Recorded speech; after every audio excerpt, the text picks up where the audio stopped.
because our services say they do personal recovery and they actually can't. And the main reason that we can't offer self-empowerment is because we only have one model.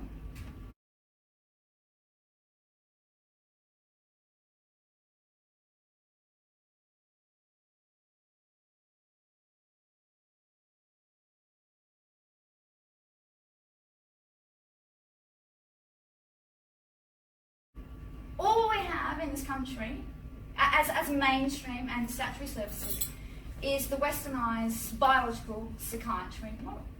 We have psychiatry.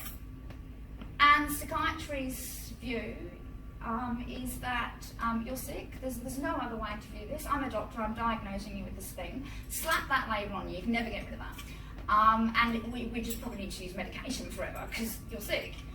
And that's our offering.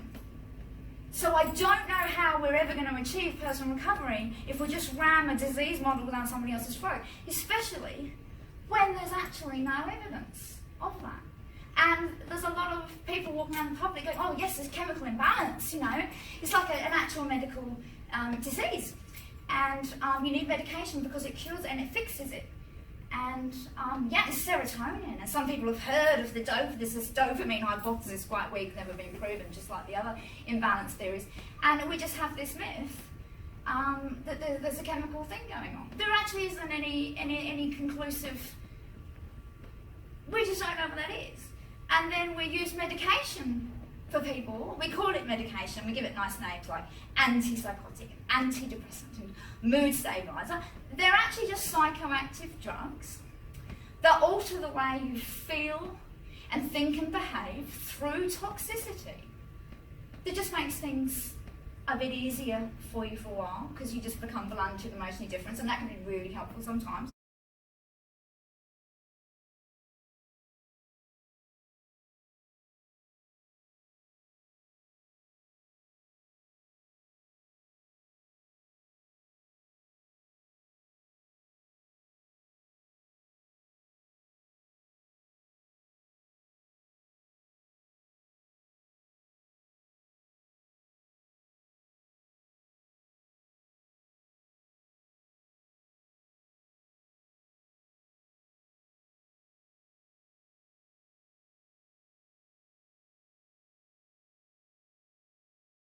And just makes you more socially palatable to everyone around you. It's just easier for everyone when we're on medication. And these medications are really dangerous, but they're not presented to patients in a drug-centred way. So I find the fact that within our disease model, we haven't even yet to this day, this year, got a really good and strong hypothesis with conclusive evidence to prove one underlying biological mechanism to cause even one of the so-called disorders that we've based an entire book on, hunger disorders. We actually don't even have a really well-proven hypothesis, I think, for one disorder. But we made this book years ago of all these diseases.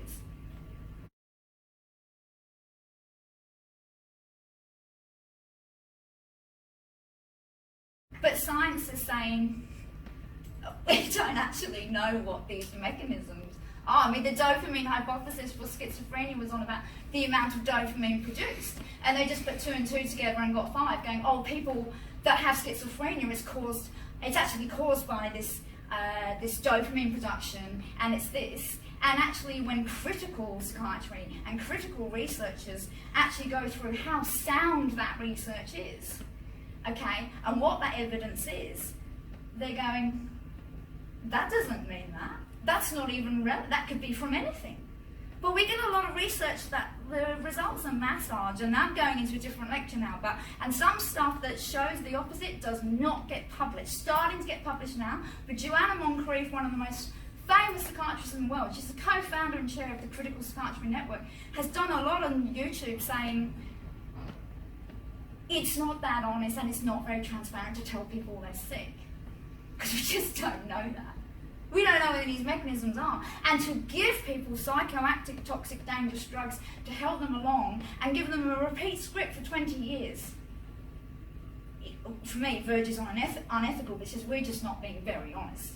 Okay, so people are out there with these views thinking that things are proven and they're facts just because you read a study, or even, especially one in a magazine article, or from the media, even worse, or from big pharma's the worst place to get research.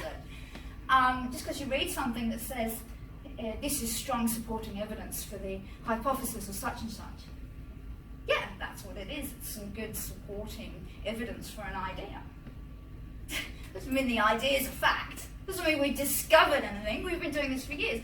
And psychiatry started out in a moral, I think it was called the moral psychiatry era. We didn't actually see people as sick. We saw them as quite disturbed. We didn't know. So we tried to be supportive when we would put people in hospitals, and yes, there's bad parts. But the good part of it was we were just trying to help. And we used a few drugs, barbiturates and all, I couldn't name all of them, to just help people cope. We didn't believe they were helping any, there was an illness and it was helping a biological. We were just trying to help, and it started out quite well. And later came that social psychiatry sort of movement. And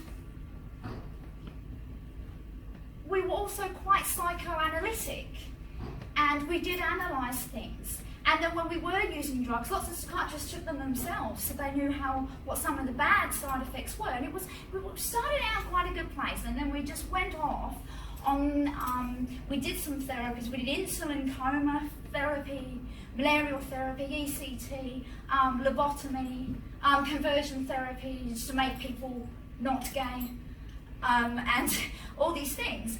And then someone had this idea, maybe it is an illness because this drug seems to sort of fix it. And that's where I think the point where psychiatry kind of viewed off, and we then came up with it's a hormone imbalance, and that was the big idea. So, and then drugs became a big thing in the 40s and 50s, and that was the era where all the antipsychotic and all this stuff came from. And then we got onto chemical imbalance, so it's neurotransmitters now. We're imbalanced with neurotransmitters, and apparently now we're on immunology. And I think that, as many critical psychiatrists are saying, we've forgotten along the way. Not only ignoring the fact we still haven't evidenced this, but we've forgotten just to ask people why they're unhappy. Why are you so unhappy, and how can we? So when we offer people pills to their personal problems, especially dangerous ones, and we leave them on them for 20 years, I don't know if that helps fix people's life problems. And I think it's quite dangerous. And I'm going to finish by saying that there are actually some incredibly reputable, at least 2 studies of which I'll reference from the World Health Organization, that did uncover that over the long term, the people that came off their medication and stayed off their medication did a lot better, and a very large percentage. And the other 30%, I think there was no difference. You could attribute that either way, and a small percentage of people felt that they were doing quite well. And of course that's all respective of your view of doing quite well. They actually did this study. It wasn't funded by pharmaceuticals. They did this themselves. They didn't uncover what they thought they were going to uncover, but they were transparent, and they published results saying, we're not actually sure now that medication is the most helpful thing to start with, because countries that can't afford medication and people that can't take all this medication long term have much better recovery outcomes. And they were so shocked by their own discovery that they replicated that in another 4 countries. I think it was another 4,000 people, and got the exact same results. And it never went to the media, because I'm not going to go there, but there was a big story ages ago in the UK. And there was this study, and it went all over the papers. Antidepressants have been proved to work. Cure depression. The critical psychiatry looked, I've seen a YouTube with a scientist critiquing that, going, that's not what the result was. That's not very honest about the results, and you haven't included all the appendices, because the public, if they do get hold of a piece of research, which is really hard because you normally got to pay up and join a medical journal, there's big fees, so a lot of us just don't have access economically. But when you actually go for all these studies, all right, that was really massaged. And that went everywhere. Antidepressants work. And yet when the World Health Organization, one of the most legitimate and reputable research companies, does 2 studies across thousands of people, countries, saying, we don't think medication is always, in every instance, the best thing for the majority, because look at this. And that never went to the media.